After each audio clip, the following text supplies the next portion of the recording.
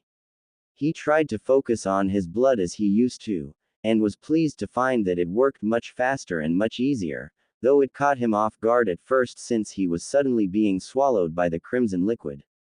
Stifling a scream as it crept further up his face than ever before, he almost lost composure as it completely covered him, leaving nothing but a scarlet silhouette.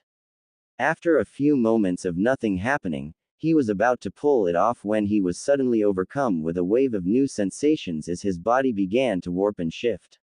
His bones and muscles began to tear and reform, considerably larger and longer than before. His eyes changed completely, becoming completely white before they flattened and stretched, becoming egg-shaped and roughly the size of his palm. His mouth opened as he let out a scream, only it stretched and widened to the point that he could probably eat a chicken whole. And his teeth all grew, becoming sharper and longer, reminiscent of Akai's in her fox form, only they were all long, not just the canines. Even his tongue changed, becoming much longer and round, till it looked almost like a slimy rat tail. After almost a full minute of the agonizing transformation, it ended and the new, fully demonized Naruto stood panting in front of his shocked love. What happened? He asked, his voice completely different, sounding like a more feral version of Akai's demonic growl. You've finally taken your true form. Akai said. She walked over to him and pulled him into a comforting hug. Everything is different, he gasped as he took in the world through his new senses. His eyesight had changed dramatically, he could now see a much wider range, and everything was in much sharper focus, even things that he wouldn't have been able to see previously, like the individual leaves on a tree that was more than 100 meters away. They also seemed to be drawn to movement, as he suddenly focused sharply on a deer as it leapt out of the tree line into the clearing their camp was set up next to. His senses of smell and hearing were both also greatly improved, and also seemed to focus on particular sensations, as he smelt the deer and heard its heart beating. One thought was heard in the new demon's head as he took in his environment. I'm a predator, he declared. That's right, you're a demon now. That means that you are the top of the food chain, and your senses and instincts are programmed as such. But, you must learn to control those instincts. If you do not, you will become no better than the mindless beasts of the lowest levels. Naruto nodded his head, fighting the powerful urge to slaughter the innocent animal. Slowly, he turned his head towards his love, but this proved to be a mistake as he was almost overcome with even more powerful urges. One by one his senses locked on to her and he was nearly overcome by it all. Her heavenly, animalistic scent, the glistening sweat that trailed down her gorgeous curves, the strangely enticing sound of her strong, calm heartbeat, he felt for the first time that he was truly noticing her, and it was pushing him over the edge. Noticing that his intense study seemed to be locked onto herself, Akai didn't have to struggle to guess at what was happening. Fight it, Naru-kun. You aren't an animal, you're better than this, she declared, but even the movement of her lips and the glimpses of her sweet tongue were too much and the new demon let out a mighty roar before stalking towards, what his instincts were loudly declaring, his mate. Now being that she was far more experienced and composed than the young man approaching her, she could have overcome their power discrepancy and restrained him, but for the life of her, she couldn't find the will. She wanted this just as badly as he did, and she was sick of fighting her instincts when it came to the man that had wholly claimed her heart.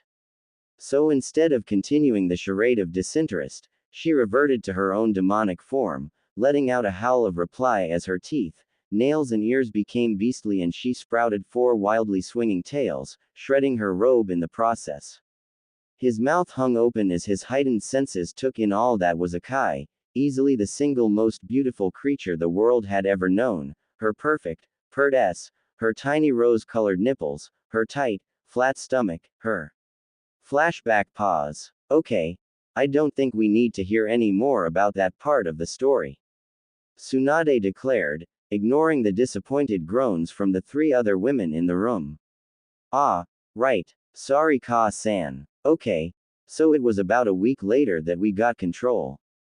A week, Tsunade yelled, sparing only a glance to her apprentice, who had fainted with a perverted grin and nosebleed.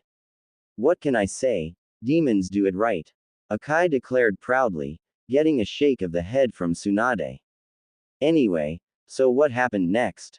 The Hokage asked, not comfortable with the inappropriate thoughts this conversation was digging up about her son. Well, like I said, it was about a week later. Flashback continue. Having finally regained control of their urges, they decided that they needed to spend time exploring and mastering any new abilities that the transformation may have given the blonde. They had discovered that in his full demon form, as they had labeled it, it was as if his entire body was composed purely of blood. This meant that he could manipulate his entire body, not just the blood that covered it, as he was limited previously. The implications of this trait were not lost on either of them, and they spent almost an entire day exploring everything that this meant for the new demon.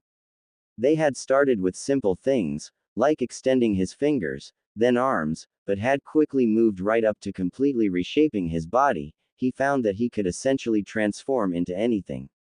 Now this may not sound too impressive considering one of the most basic ninjutsu is the henge technique, but unlike the henge, which is just an illusion, Naruto could physically change into anything.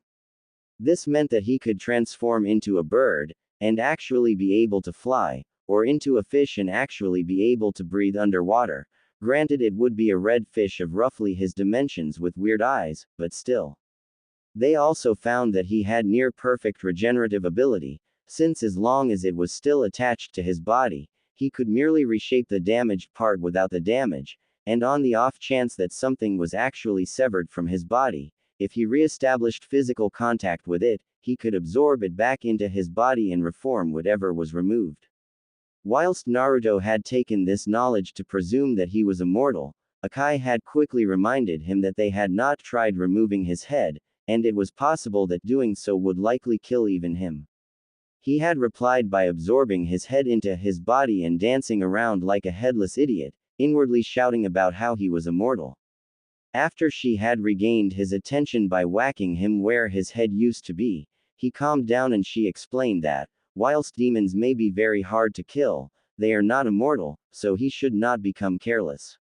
He promised to do so and retracted his head again, into what he had jokingly labeled his defensive mode. It was a few days later when the demonic couple had decided to move on. Deciding that it was best to travel in their human forms, they each transformed, but as the blood skin pulled away from Naruto's head, they were surprised to find that he did not revert back to his previous size, but instead only shrank slightly, to a 6-foot-tall muscular man, not quite as large as the 6'5" demon form, but considerably taller than his pre-demon self. Shrugging it off as a good thing, they decided why didn't really matter, and set off on their way. As short time later, they found themselves in a small village, sitting in a restaurant eating a quiet meal, when they overheard an interesting conversation. Did you hear that the last Uchiha has left Konoha? A random civilian asked the man next to him, instantly gaining the attention of the demon couple that were sitting nearby. It's not really surprising after what that crazy bitch of a Hokage did to him. I heard that she had his bloodline and chakra sealed, so that he couldn't be a ninja anymore, then she had him locked up. Can you imagine doing that to the last Uchiha, and just cause he tried to save them from some demon that had been attacking the villagers? I tell you, this is why they should never have let a woman into a position with that much power, they're too easily swayed. The second man declared with a disgusted shake of his head. Flashback pause. He said what? Tsunade yelled as she stood, slamming her fist into her desk and almost splitting it in half. Easy, Ka-san, I handled the situation, Naruto declared with a sadistic smirk. Flashback continue. Naturally, After the comments about his mother, Akai was forced to physically restrain her blonde lover from literally ripping the stupid man apart, but after his East statement, her grip somehow slipped and the full fury of the new demon was unloaded on the fat little man. After a few minutes, when there was little more than a red smudge where the man once sat, Akai decided that he had had enough. Grabbing her man by his blood-coated arm, she pulled him over to where the man's companion sat, quivering in a puddle of his excrement and his friend's entrails. Now, if you would be so kind as to tell me where the little Uchiha traitor went, I would appreciate that greatly. Akai purred, causing the shocked man to stare at her intently, the faintest hint of lust apparent in his disgusted gaze, but it was more than enough. Before he knew what had happened, his body was covered up to the neck in what appeared to be a giant fist made of blood that jerked him into the air, slamming him into the ceiling before beginning to constrict, cutting off his air and cracking several bones. Naru-kun, you can't kill him yet, we need to know where the Uchiha went so we can pay him a visit. The demoness cooed as she put a calming hand on her demonic love. Naruto looked back at her, his human form's blue eyes gazing intently into her blood-red ones. Fine, but the next guy to look at you like that is getting squished. I've always wanted to see why Gaara liked that technique so much. The blonde declared as he pulled back his blood, sending it back to his body where it reformed the cloak he had started wearing since the demonization had nearly doubled his store. Now, where did he go? Akai asked again, fighting back a snigger at seeing not a trace of lust in the man's eyes. He went to Otogakure. The Otokage sent his personal bodyguards to break him out of prison and escort him back to the village. Apparently all of them were killed when the Hokage sent out a squad of the Uchiha's classmates after him. They all came back heavily wounded and empty-handed however, so everyone assumed that he got away. The man replied, forcibly getting rid of the nervous stutter when he saw that it seemed to anger the strange beauty in front of him. So the Baka Tem actually went to the snake. I guess we should go pay them a visit, Akai-chan. Naruto asked with a grin that made the terrified civilian faint. After a few weeks of travel and some advanced interrogation of a few Oto nin they stumbled across, the demonic couple finally found themselves at the entrance to the bunker that currently contained Orochimaru and his latest love SLA, apprentice. So, what do you reckon Akai-chan, silent and stealthy, or loud and nasty? Naruto asked as he looked over the inconspicuous hole in the ground that was the entrance to Otogakure. The ancient demoness struck a thoughtful pose for a few moments before grinning widely. You know that stealthy was never my style, and it certainly isn't yours, let's go loud and nasty. She declared as she shifted to her true form, gaining a wicked grin from her lover as he did the same. Man, that feels better. I totally get what you meant when you said it's to be a human, I feel so weak in that form. Naruto declared as he rolled his joints, though it was impossible for them to become stiff in this form. Akai just smirked as she too stretched her new appendages. Told ya. Now let's get to this. If I'm forced to look at that red of yours much longer, we're gonna get distracted again. She purred as she leapt into the hole, a chorus of quick screams rising shortly after. Music to my ears. Naruto sang as he shifted his form slightly before following after her, not wanting to get his ample frame stuck in the narrow tunnel. His feet hit ground after a short fall and his impressive demonic eyes revealed a small tunnel, currently containing his love and 2 dead Chunin. You didn't save one for me. He whined, a strangely terrifying sound considering his demonic voice. You can have the next ones. She replied, somewhat disturbed by his vicious mouth pouting. Yay. He squealed like a teenage girl, a big, red, demonic teenage girl. Shaking her head at his silly antics, she pointed down one of the 3 passageways. That one has the Uchiha's scent.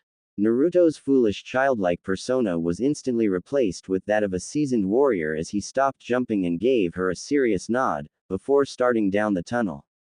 After a few minutes and a few more pathetic guards, they found a large steel door which the Uchiha's scent disappeared behind. This must be the Tem's room. The snaker would want the best security on his precious Sasuke-kun. Kami, the similarities between him and the Konoha Council are disgusting.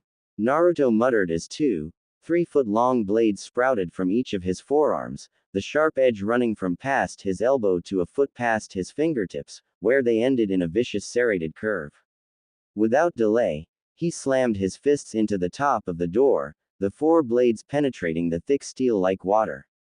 He then dragged his hands downwards, till they met the floor, leaving the heavy door sitting in 5 strips, the middle ones falling limply forward as their support was severed. Well, that was unnecessarily flashy, Akai said flatly as the heavy doors fell with a loud crash. You know me, I like to make an entrance. Naruto replied with a grin as he stepped through the hole. As soon as he passed through the doorway, the sound of 1,000 birds chirping erupted in the demon's ears and he felt a burning sensation in his abdomen. Looking down, Naruto found the, now, relatively small form of his former teammate, the Uchiha's hand up to the elbow in the red flesh of his body. Well, hello to you too, Tem. Naruto growled, not looking bothered by the limb embedded in his torso. What the hell are you? Sasuke shrieked as he tried to pull his arm back, only to find that the strange red flesh was gripping onto his arm, holding him firmly in place. Now this is a familiar scene. Isn't this what happened the last time you tried that attack on a demon? Of course that was just the weakling Ikibi, but still, you can't help but laugh at the symmetry, hey Tem. Naruto laughed, his demonic voice sending chills down the spine of the terrified Avenger. How do you know about that? Sasuke asked, managing to keep the fear out of his voice by replacing it with arrogant indifference. You don't recognize me, Tem. I'm hurt. And after all that time we spent together. That mission to Wave, where I saved your ass. The Forest of Death, where I saved your ass. The Oto invasion, where I saved your ass. How about when you tried to kill me before our team meeting a year ago? You really don't remember me, Sasuke Tem. Naruto growled, his killer intent flooding the room and making the young traitor fall to his knees. And Naruto. That's right. Now what's this I hear about you turning traitor? Naruto asked, his killer intent increasing even more, forcing the Uchiha to struggle for his breaths. Why you can't kill me? The Sea Council will never let you come be back. Sasuke threatened, though the effect was largely reduced by the fact that he was gasping for every breath and stuttering in terror. You know what? You're right, the demon declared, reining in his killing intent, getting 2 relieved sighs. Naruto paused, too, he thought as he looked around, searching for the source of the other noise. When he found it, his killer intent flared even more than before, though this time it was focused solely on the Uchiha, the horror of the experience completely overwhelming anything he had felt from Orochimaru or even his brother. In the corner of the room, chained to the wall and completely, was the broken form of a teenage girl. She didn't look much older than 15, but it was hard to tell since her body was littered with cuts and large bruises. From her disheveled and malnourished state, it was easy to tell that she had been there for some time, a few weeks at least. Her hair, which was a paler red than Akai's, was matted and even looked to be burned in some places. In short, the poor girl looked like she had been through hell and back in a cage full of wild beasts, and the one responsible was trembling in front of him, totally defenseless. It would be so easy.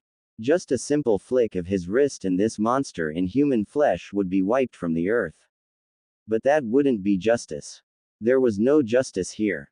Regardless of what happened to the Uchiha, nothing would repair or compensate the damage that the sick little had done to that poor girl, and Naruto knew it. It was that thought alone that saved Sasuke's life that day, but it didn't save his arm. Without hesitation, Naruto constricted the flesh around the raven-haired traitor's arm, grinding it into complete nothingness, leaving not even a fragment intact as he pulled the 3-inch stump that used to be his right arm away from the furious demon. It took several moments for the truth to set in before he began to scream, his shocked mind overloaded briefly before acknowledging that he was in tremendous pain. Naruto grabbed the shrieking Uchiha by his collar and raised him to eye level, staring silently into the teary, pain-filled eyes of the Avenger before he threw him through the hole in the door and into the wall across the corridor, fracturing his spine but somehow leaving him conscious. Akai, who had been waiting in the hallway and had only narrowly avoided being hit by the flying traitor, poked her head through the door to see what had upset her man so much. After a few moments her eyes settled on the frail form in the corner, and if it wasn't for the maternal instincts that every female, human, demon or animal has, she would have returned to the hall and slaughtered the Uchiha in ways that would make the most depraved nightmares of Orochimaru look like child's play. But as it was, she, instead rushed over the girl's side, effortlessly breaking her restraints, and bringing her into a comforting embrace, thankful that the girl recognized her as a friend and didn't flinch away from the contact as many would have. Carefully, so as to not aggravate her countless wounds, Akai picked the girl up bridal style and turned to her lover. No words were shared between the two, but the look they shared said everything that needed to be said. They were taking the girl with them after they had destroyed this horrible place and everyone in it. Only the Uchiha would survive, but his punishment would far outweigh that given to the rest of those that they came across. And so it was. Akai created a cage bunshin, which left with the girl while the original and her lover slaughtered everyone even close to that compound.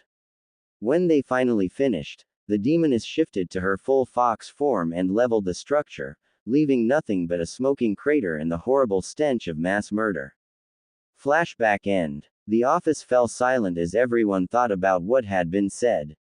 The only one who moved was Naruto as he pulled the trembling form of Tayuya into a comforting embrace, rubbing her back and whispering into her ear words that no one else could hear. The girl, it was her. Tsunade asked quietly, getting a nod from Akai, who was also rubbing the young woman's back.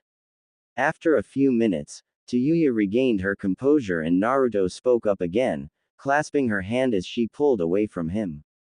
After that, we brought the Uchiha back here, though with a few modifications, as I'm sure you know. Naruto declared, looking at his mother who gave a serious nod. So it really was you that did that to him.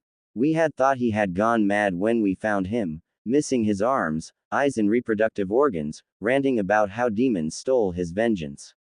Tsunade explained, if I had known what the sick bastard had done, I never would have saved him. Saved him? Akai asked. Tsunade fought back an angry growl. The council forced me to perform several transplants, giving him the latest prosthetics arms from Suna, and they even made me give him Kakashi's Sharingan, saying that it should be with one who truly deserved it, whatever that is supposed to mean.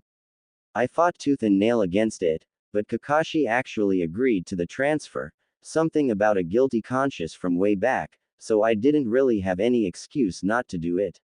Especially considering we were told that he had been captured and held as a prisoner by Orochimaru.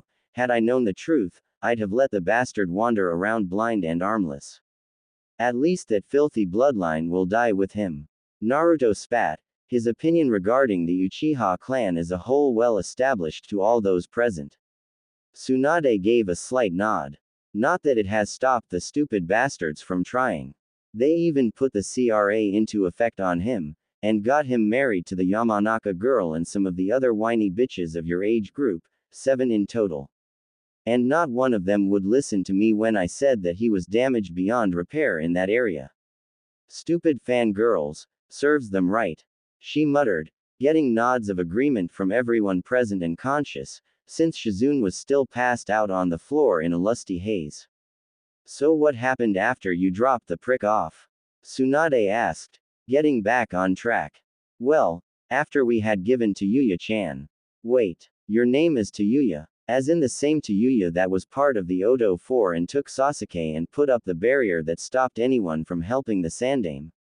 Tsunade yelled, recognizing the girl from the description Shikamaru and Tamari had given after they returned from the failed retrieval mission. That's right, and I'm sorry for what I did, but I had no choice. Orochimaru would have killed me if I refused an order, and I was given to the Uchiha after I was defeated by that blonde bitch from Suna and that lazy with a pineapple head.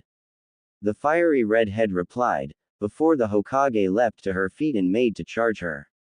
Before she even took the first step, however, Tsunade found herself being hugged restrained by the impressively powerful arms of her son.